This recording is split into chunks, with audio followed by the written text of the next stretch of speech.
Before Labor Begins, Understanding the Passenger and the Passage by Cheryl Shannon. Hello, my name is Cheryl Shannon. I am a registered nurse certified in inpatient obstetrics, and I'm a labor nurse at Women and Babies Hospital. I've been in my current position for 15 years and have been a labor nurse for 17. This is my final project presentation for NHE 532 Teaching Strategies at Pennsylvania College of Health Sciences. The intended audience for this presentation are licensed professional registered nurses who have recently been hired to labor and delivery.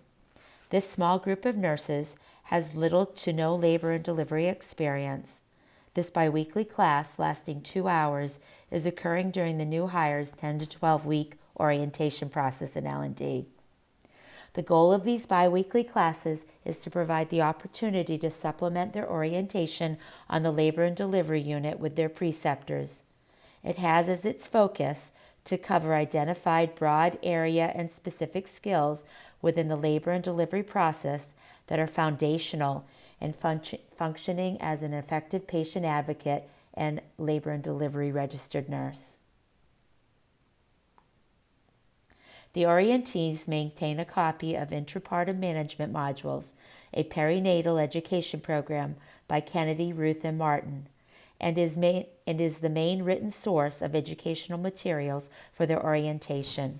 Clinical time on the patient unit with their preceptors and frequent inquiry by the educators are integral to their learning process and orientation. The biweekly classes give opportunity for the educator to work with them in a group setting and identify learning opportunities to enhance their growth and socialization as new L&D nurses. I will be teaching in a face-to-face classroom setting, utilizing a PowerPoint and supplementary material for the adult learner. This learning environment will include lecture, teaching through PowerPoint with hands-on skills incorporated into the lesson. Multimedia education material will be utilized to ensure that all types of learners are engaged. Although this presentation is to a live audience, I believe that the PowerPoint, along with some small changes, may be utilized in a blended format for one-on-one learning and a small group learning of new hires. The following are some changes that could be implemented in order to accommodate an online, computer-based, or blended program of orientation. Updated reviews utilizing online games or worksheets, in-person reviews for blended. Preceptor-led one-on-one work instead of group work, pausing video and orientee with the preceptor to complete real-time skill work. Utilizing mannequins and cervical charts and models for skill work of Leopold's and cervical dilation and effacement assessment. Discussion boards for online students and one-on-one discussion for orientee and preceptors relating scenarios from the past and orientation where the assessment and skill were needed. Journaling could be utilized for the blended classroom. Malcolm Knowles described the adult learner as a self-motivated learner through self-directed inquiry, who desires cooperative learning climates, looks to create change in their lives, and differs from school-aged children in their learning by their maturity level, previous experiences, learning engagement, and how they apply their learning.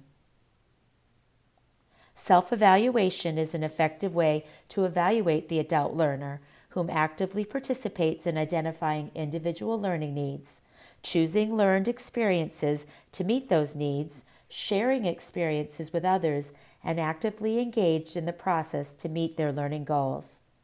The socialization theory fits nicely into adult learning, as they are often involved in passing roles from one person to the next, looking to enable trust between previous to current roles, communication and feedback, looking for mutual trust and respect in their learning environment. The learning strategies utilized will be lecture, PowerPoint, critical thinking, multimedia, review games using technology, simulation, group work, role play, and discussion boards and journaling. These strategies will be effective with the adult learner as the adult enjoys active participation in identifying his or her individual learning needs. So group work, discussion boards, journaling, choosing learning experiences, preceptors all encourage and facilitate independent learning, the ability and opportunity to share life experiences, and an openness to learning opportunities. Robert Gagne's instructional design theory outlines an adult learner's process that, when followed in its sequencing, among other things, helps to ensure that objectives are comprehensively addressed. The instructional sequence is utilized in this lesson. Precepting is used as a methodology for experienced clinicians who are new to a particular patient population or specialty. As a staff educator, I would be meeting with the orientees and preceptors on a regular basis and identifying opportunities to enhance their learning and orientation process. The learning objectives for the class.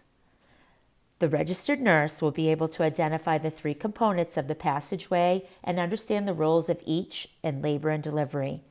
We'll be able to recall the hormones of labor by way of a review game. We'll distinguish between the protective and dynamic elements of the cervix. We'll summarize the difference between the fetal lie, position, presentation, station, and attitude.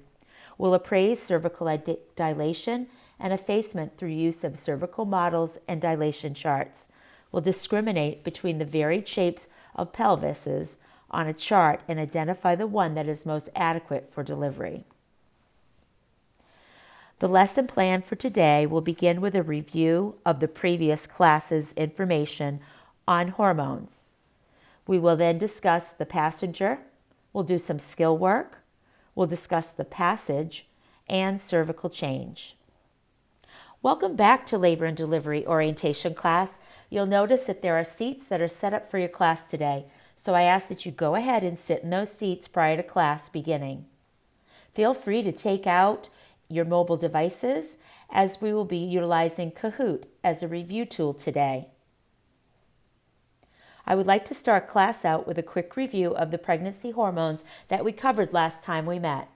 We will use Kahoot again for the review, so let's team up with the nurses at your table and use one device to answer as a two-person team.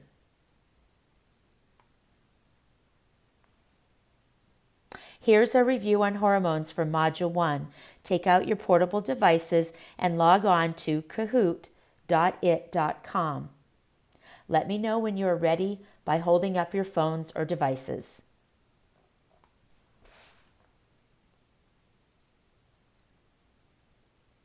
It looks as though everyone has phones up, so we'll move on.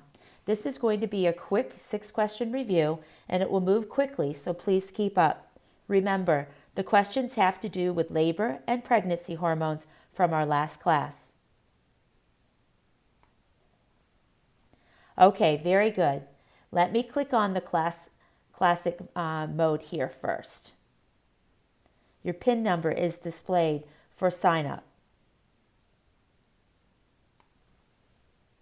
Okay, your PIN is up, so go ahead and place that in the PIN code slot on your devices.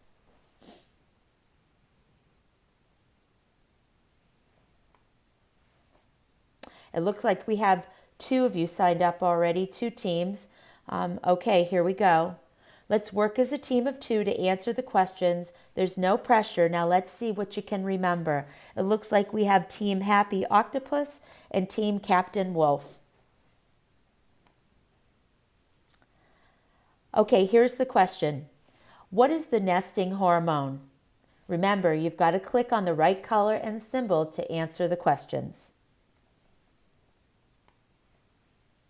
Oh, it looks as though someone got it incorrect, but your best is yet to come. Okay, can someone tell me the answer? Yes, Cassie. What is the answer to this question? That's correct, prolactin. Prolactin is the hormone utilized in this scenario. And a little humor here on the side. This husband is trying to help his wife prepare for childbirth. I thought I would get you this bird to help you nest. It's the thought that counts. Question 2. This hormone influences the urge to push along with milk letdown and contractions. You only have 17 seconds left.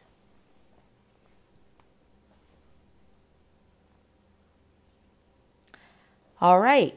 What hormone influences the urge to push, milk letdown, and contractions? Oxytocin. That's right, oxytocin. Something that we know a lot about when you're a labor and delivery nurse. Question 3. Morphine-like hormone that increases with pain or stress. Get your answers in. That is correct.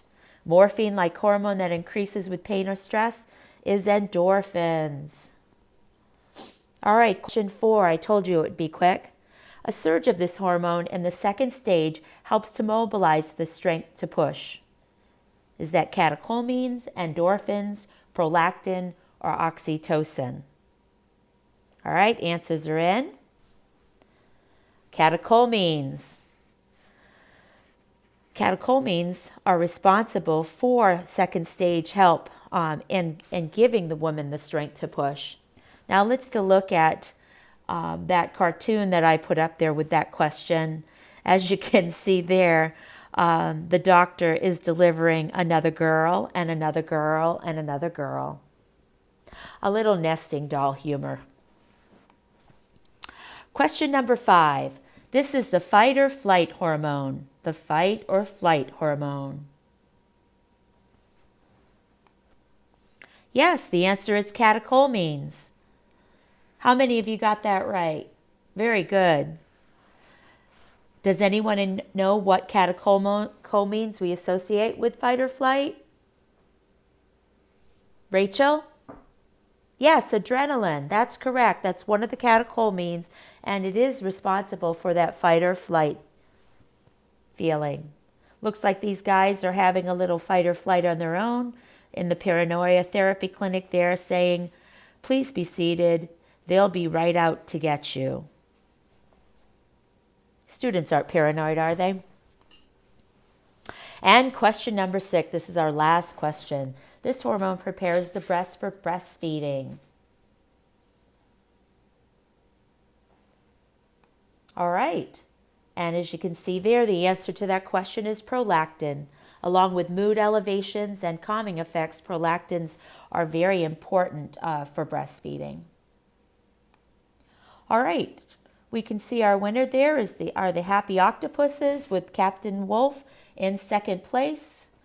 Don't fear. First place is an epic win. And second place, greatness is within your reach. All right, now on to our lesson.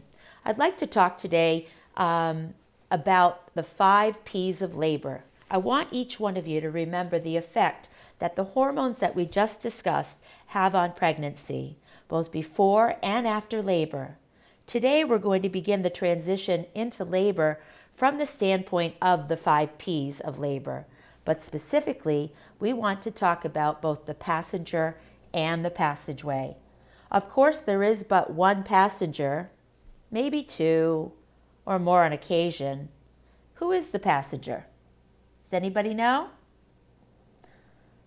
Yes, Janet, thank you. The fetus or newborn is the passenger. And who can identify the passageway? Missy? Yes, it is the vagina or the pelvis. Both of those are part of the passageway, and we're going to learn about that today. The passage. The passageway for the baby includes the pelvis, the cervix, and the vagina. The size and shape of the pelvis determine whether it is adequate for labor. When compared to a male pelvis, you can see that the diameter in a gynecoid pelvis is much wider than the android. The typical male pelvis is more narrow. This, however, does not equal a consistent and become a consistent determinant of a vaginal delivery. The 4 basic shapes of the pelvis are shown here. Certainly, about 50% of women have the gynecoid pelvic bony structure. This is also the typical female pelvis. If you look at that bony structure, the vagina is a muscular passageway or tube that leads to the uterus. It's thick and elastic, and it must stretch for delivery of the infant. The cervix is the opening to the uterus, but during pregnancy, estrogen and cervical glands increase vascularity of the cervix and secrete thick mucus that forms the mucus plug, protecting it from bacteria or any other substance from entering the uterus. The mucus plug is expelled before the onset of labor, but not usually in one piece, as many think. If you've ever seen a mucus plug, let's just say it represents or resembles a large piece of mucus that you may blow out of your nose. I know, gross, right?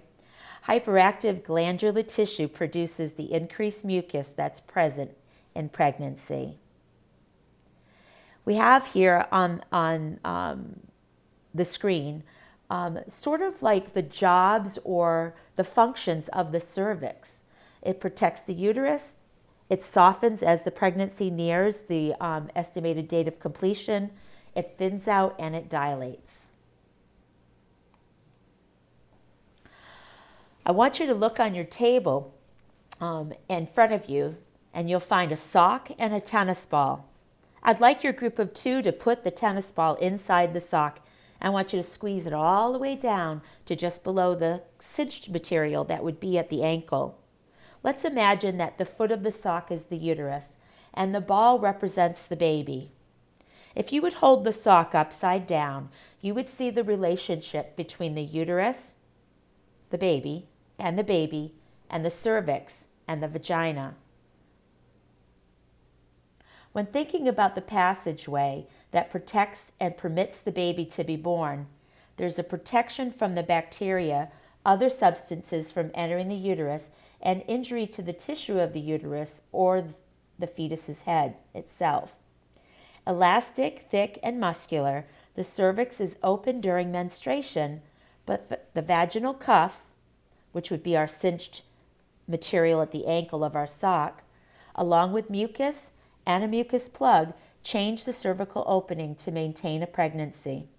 For a moment, I want you to think with you and your partner, critically think about the different ways that the ball / the baby could be removed or expelled from the sock / the uterus and vagina without touching the ball.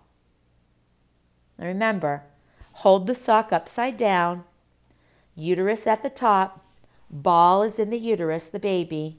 Then you've got the cervix, which is the cinched ankle, and the vagina, which is the length of the sock.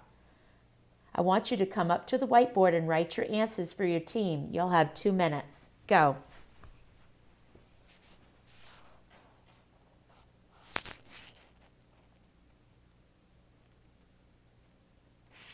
Okay, I see represented on the board the ideas.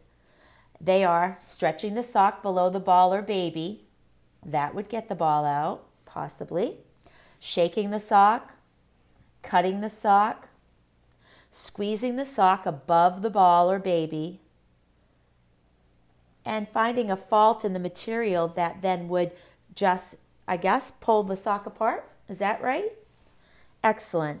Now let's think about these answers. Though instead of the sock and ball, let's consider the uterus, vagina, cervix, and baby. Something must have to act on the ball and sock to cause expulsion.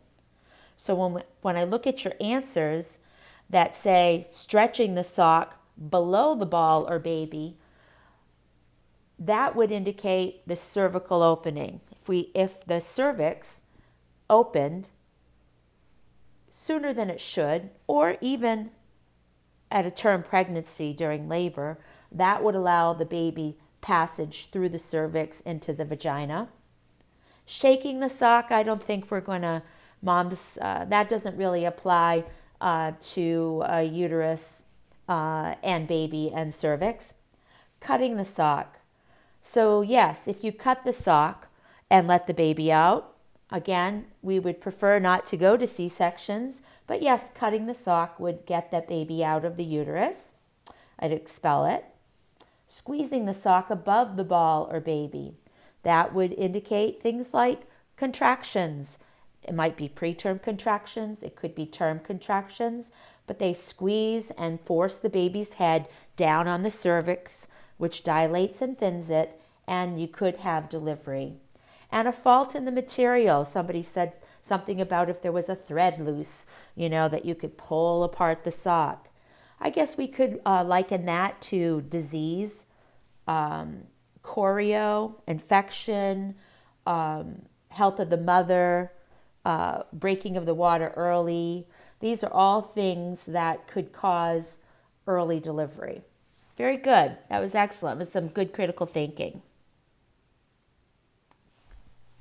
Effacement or thinning of the cervix can occur prior to dilation or with dilation, usually measured in percentages such as thick or 0% effaced, 50% effaced, or 100% effaced, or completely thinned.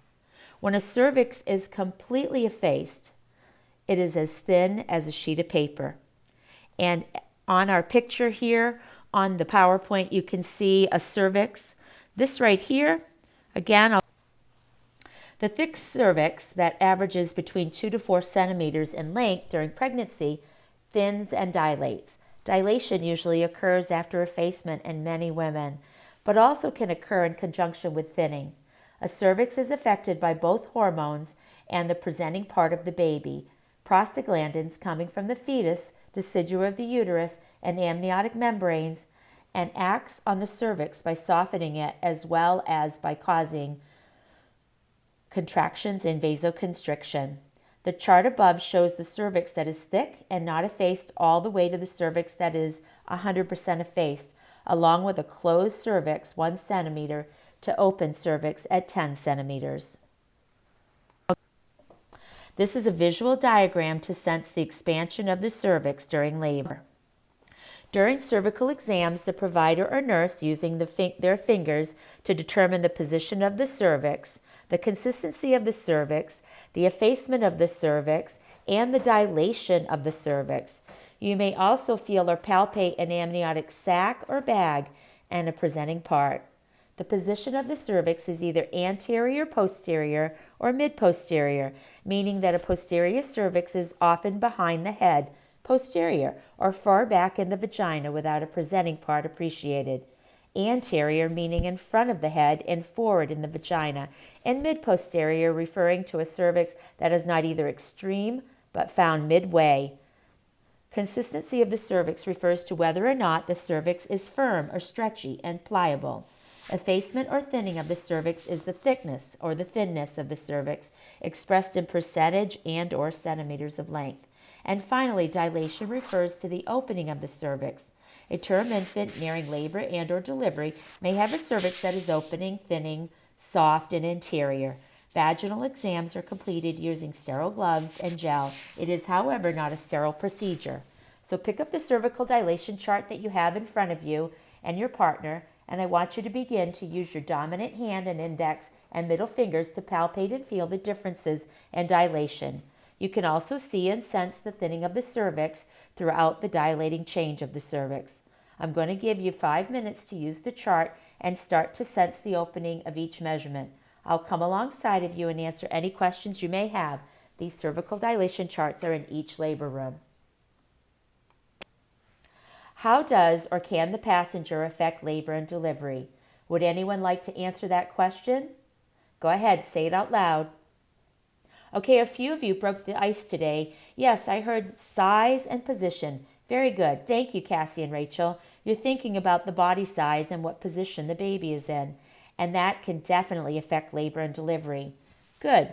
The mother's body grows and adapts to the pregnancy. Let's take a look at the different ways the passenger, the baby, can affect the labor and delivery. In fact, there are relationships between the fetus and the pelvis that are quite important.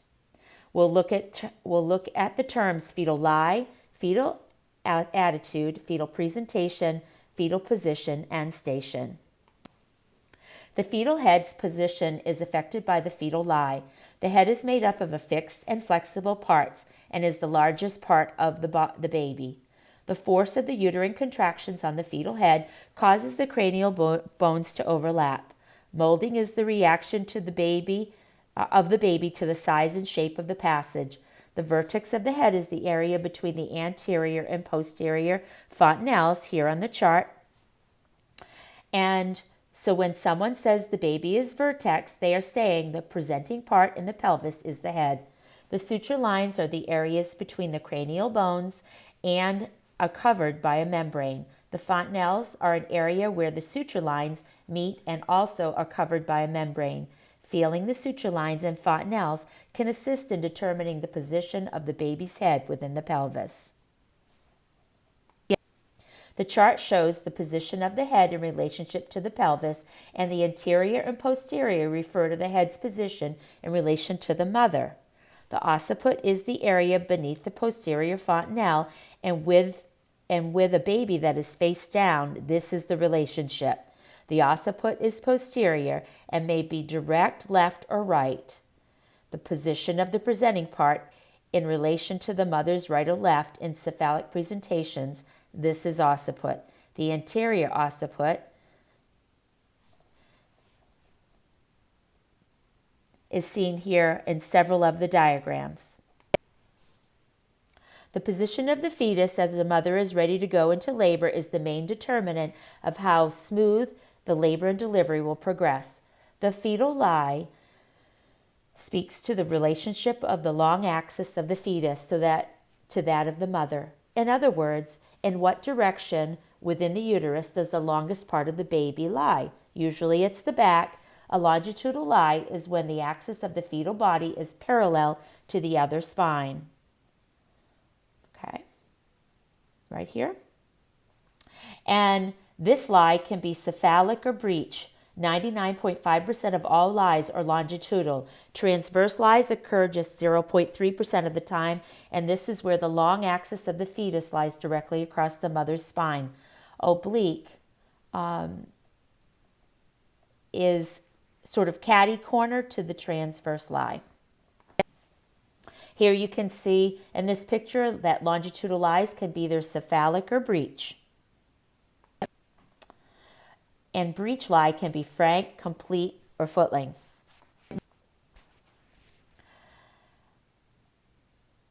This is the oblique lie. Cephalic is 96 to 97% of all term infants. Breech is only 3 to 4% of pregnancies and more common in preterm. The shoulder presentation is rare. The face presentation is due to cephalic presentation with poor flexion. The fetal attitude is the relationship of the fetal parts to each other and usually are referred to flexion or extension.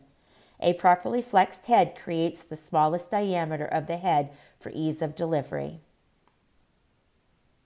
The last relationship between the fetus and the mother is that of station. As the presenting part, the head, descends through the pelvis and reaches the ischial spines, which are considered to be halfway between the pelvic inlet and outlet, this designates the largest part of the baby's head has passed through the inlet and reached zero station. And again, in summary, this is what I want you to take away with you today and place into your practice. We reviewed the hormones that were active in pregnancy and labor. We began the discussion of the 5 P's of labor. We focused on the passageway and the passenger.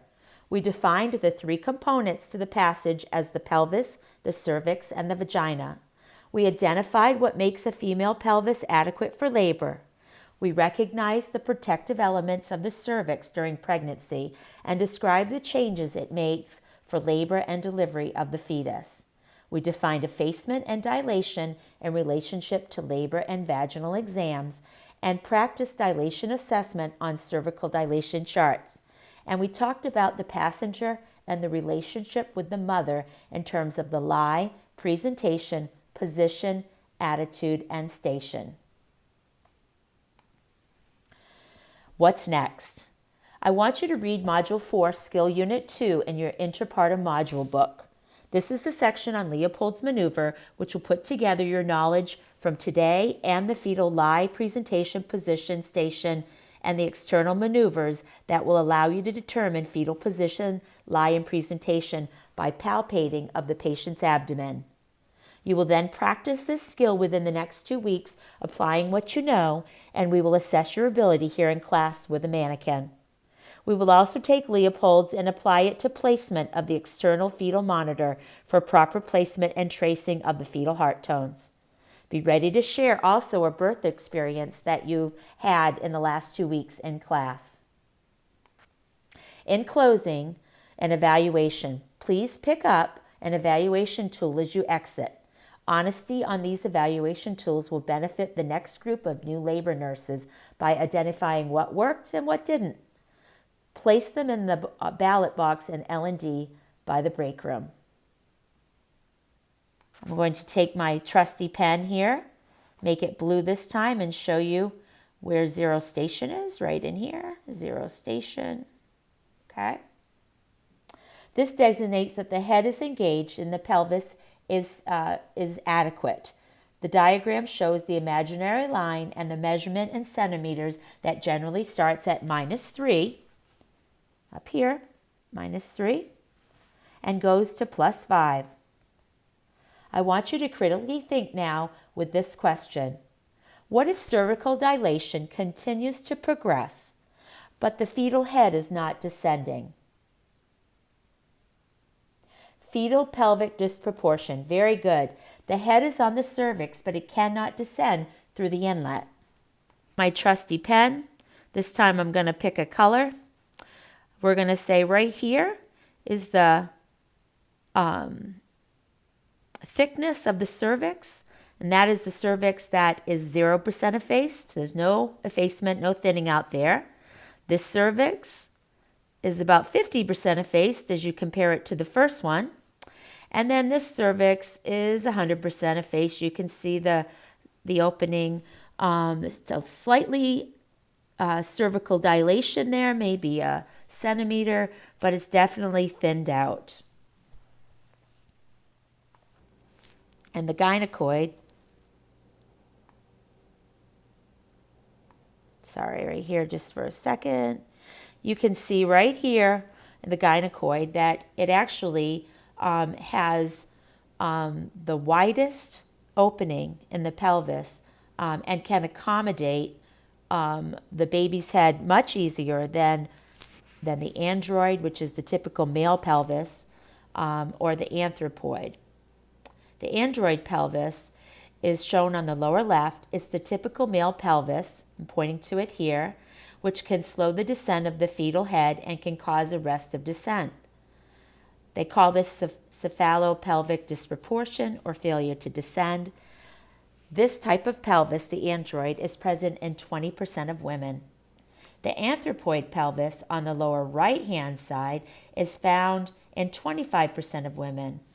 And the palatoploid pelvis found in the upper right corner is found in only 5% of women and is considered unfavorable for labor. The pelvic inlet, outlet, and cavity are also factors which affect the ability of the baby to pass through. Notice the pelvic shape between the gynecoid, which is perfect for laboring and delivering, and then the palatoploid, which is very it's sort of squished and oval. The android is more heart-shaped, and the anthropoid is sort of round and heart-shaped.